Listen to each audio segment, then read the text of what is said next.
TNPSC தேர்வுகளுக்கு ரொம்ப தீவிரமா தயாராகிட்டு இருக்கீங்களா? அப்போ வாங்க, டிசம்பர் 25, 26ஆம் தேதிகளோட மிக முக்கியமான நடப்பு நிகழ்வுகளை வேகமா ஆனா தெளிவா இந்த தொகுப்புல பாத்துடலாம். டிஎன்பிஎஸ்சி அகாடமி உங்களை அன்புடன் வரவேற்கிறது. இந்த பகுதியில உங்க தேர்வுக்கு என்னென்ன தேவையோ அந்த முக்கிய செய்திகளை மட்டும் சுருக்கமா எளிமையா புரிஞ்சுக்க போறோம். சரி, நேரத்தை வீணாக்காம உள்ளே போகலாம் வாங்க. இன்னைக்கு நம்ம 5 முக்கியமான தலைப்புகளை பார்க்க போறோம். முதல்ல நம்ம தமிழக நிகழ்வுகள், அப்புறம் தேசிய அரசியல், பொருளாதாரம், அறிவியல், கடைசியா கலாச்சாரம் மற்றும் சர்வதேச நிகழ்வுகள்.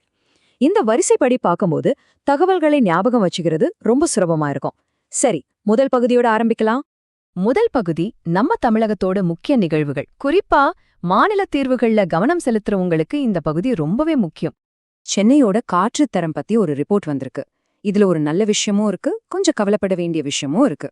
நல்ல விஷயம் என்னன்னா PM 2.5, அதாவது ரொம்ப சின்ன ஆபத்தான துகள்கள் இருக்கு இல்லையா, அதோட அளவு சென்னையில ரொம்ப கம்மியா இருக்கு. சொல்லப்போனா கொடுங்கையூர் ஸ்டேஷன் இந்தியாலேயே மிக குறைவான அளவை பதிவு செஞ்சிருக்கு. ஆனா பிரச்சனை என்னன்னா PM 10, அதாவது பெரிய தூசி துகள்களோட அளவு ரொம்ப அதிகமா இருக்கு. இங்கேதான் தேர்வுக்கான ஒரு முக்கியமான பாயிண்ட் வருது. இவ்ளோ சுகாதார ஆபாயங்கள் இருந்தும் இந்த PM 2.5 துகள்களை தேசிய தூய்மை காற்று திட்டத்தோட இலக்குகள்ல இன்னும் சேர்க்கல. இத கண்டிப்பா நோட் பண்ணிக்கோங்க.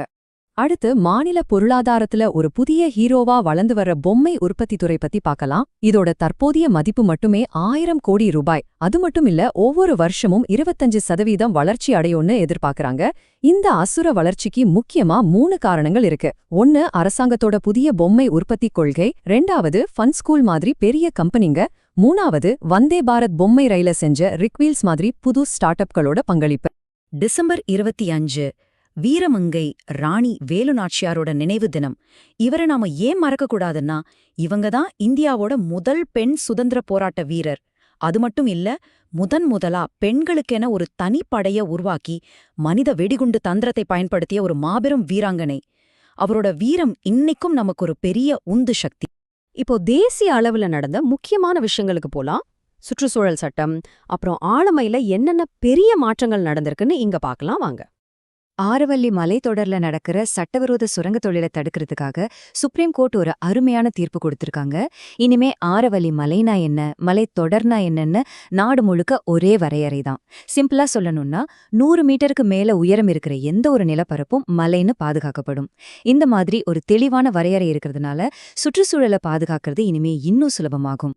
இது சமூக நீதியில ஒரு வரலாற்று சிறப்புமிக்க ஒரு விஷயம்.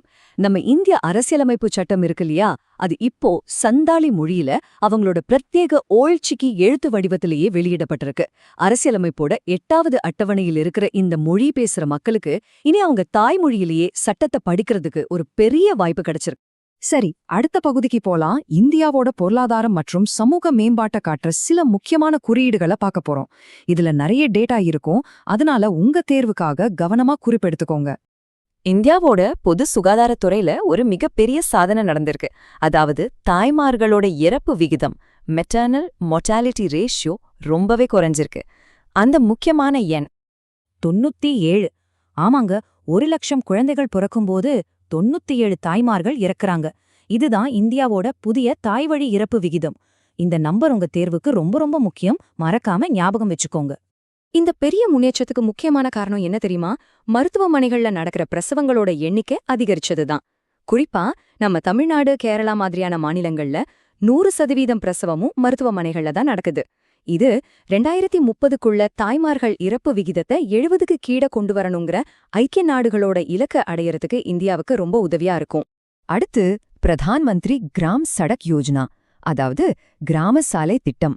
2000ல ஆரம்பிச்ச இந்த திட்டம் சாலை வசதியே இல்லாத கிராமங்களுக்கு ரோடு போட்டு அவங்களோட கல்வி, சுகாதாரம், பொருளாதாரம்னு எல்லாத்தையும் மேம்படுத்தியிருக்கு. இப்போ 25 வருஷத்தை வெற்றிகரமா முடிச்சிருக்கிற இந்த திட்டத்தோட 4வது கட்டம் நடந்துட்டு இருக்கு. இந்திய பொருளாதாரத்துல பணப்புழக்கத்தை அதிகப்படுத்த ரிசர்வ் பேங்க் ஒரு பெரிய திட்டத்தை அறிவிச்சிருக்காங்க.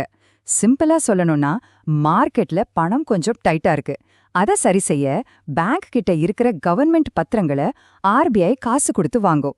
இதனால கிட்டத்தட்ட 3 ட்ரில்லியன் ரூபாய் அளவுக்கு புது பணம் வங்கி அமைப்புக்குள்ள வரும். இது சமீபத்துல ரூபாயோட மதிப்பை கட்டுப்படுத்த RBI எடுத்த நடவடிக்கைகளால ஏற்பட்ட பண நெருக்கடியை சரி செய்ய உதவும்.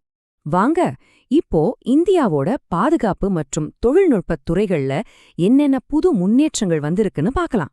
குறிப்பா ஆத்ம நிர்பர் பாரத், அதாவது தற்சார்பு இந்தியா திட்டத்துல நம்ம அடைஞ்சிருக்கிற மைல்கற்களை பத்தி பார்ப்போம். இந்திய கடற்படையோட வலிமைய இன்னும் அதிகப்படுத்துற மாதிரி உள்நாட்டிலே தயாரிக்கப்பட்ட 3வது நீர்மூழ்கி எதிர்ப்பு போர்க்கப்பலான அஞ்சுதீப் இப்போ கடற்படையில இணைக்கப்பட்டிருக்கு. இதோட சிறப்பம்சங்கள் என்னென்னு பார்த்தா, இது ரொம்ப வேகமா போறதுக்கு வாட்டர் ஜெட் டெக்னாலஜியை பயன்படுத்துது. அதை விட முக்கியமான விஷயம், இதுல இருக்கிற 80%க்கும் அதிகமான பாகங்கள் இந்தியாலேயே செஞ்சது. இது தற்சார்பு இந்தியா திட்டத்துக்கு கிடைச்ச ஒரு மிகப்பெரிய வெற்றி. அடுத்து நம்ம வான் பாதுகாப்பு கவசத்தை இன்னும் பலப்படுத்துற ஆகாஷ் NG, அதாவது ஆகாஷ் ஏவுகணையோட அடுத்த தலைமுறை இது. இது முழுக்க முழுக்க நம்ம உள்நாட்டு தொழில்நுட்பத்துல தயாரான ஒரு ஏவுகணை.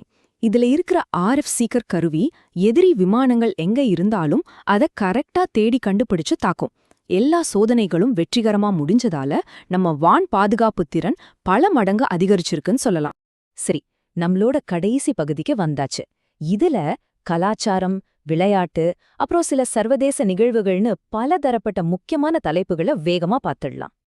குஜராத்ல இருக்கிற லோத்தல்ல ஒரு தேசிய கடல்சார் பாரம்பரிய வளாகத்தை அமைக்க இந்தியாவும் நெதர்லாந்தும் கைகோர்த்திருக்காங்க. இந்த லோத்தல் சாதாரண இடம் இல்ல, ஹரப்பா காலத்துல இருந்த உலகத்தோட பழமையான செயற்கை துறைமுகங்கள்ல ஒன்னு. கடல்சார் பாரம்பரியத்தை பாதுகாக்கிறதுல நெதர்லாந்து ஒரு பெரிய எக்ஸ்பர்ட். அவங்களோட உதவி இந்த திட்டத்துக்கு ரொம்பவே பலம் சேர்க்கும். விளையாட்டுத் துறையில ஒரு புது அத்தியாயம். முதல் முறையா பழங்குடி விளையாட்டு வீரர்களோட திறமைய வெளிக்கொண்டு வர்றதுக்காகவே கேலோ இந்தியா பழங்குடியினர் விளையாட்டுப் போட்டிகள் நடக்கப் போகுது. சத்தீஸ்கர்ல நடக்கப் போற இந்த போட்டியோட அதிகாரப்பூர்வ சின்னம் மோர்வீர். இது பழங்குடி சமூகங்களோட பெருமையையும் வீரத்தையும் குறிக்குது. சரி, இறுதியா ஒரு சின்ன கேள்வியோட இந்த தொகுப்பை முடிச்சுக்கலாம். இன்னைக்கு நாம பார்த்த பொருளாதாரம், சுற்றுச்சூழல், தொழில்நுட்பம்னு இந்த எல்லா வளர்ச்சிகள்லயும் அடுத்த 10 வருஷத்துல இந்தியாவுக்கு மிகப்பெரிய நிர்வாக சவாலா எது இருக்கும்னு நீங்க நினைக்கிறீங்க? இத பத்தி யோசிங்க. அடுத்த நடப்பு நிகழ்வுகள் தொகுப்புல சந்திக்கலாம். நன்றி.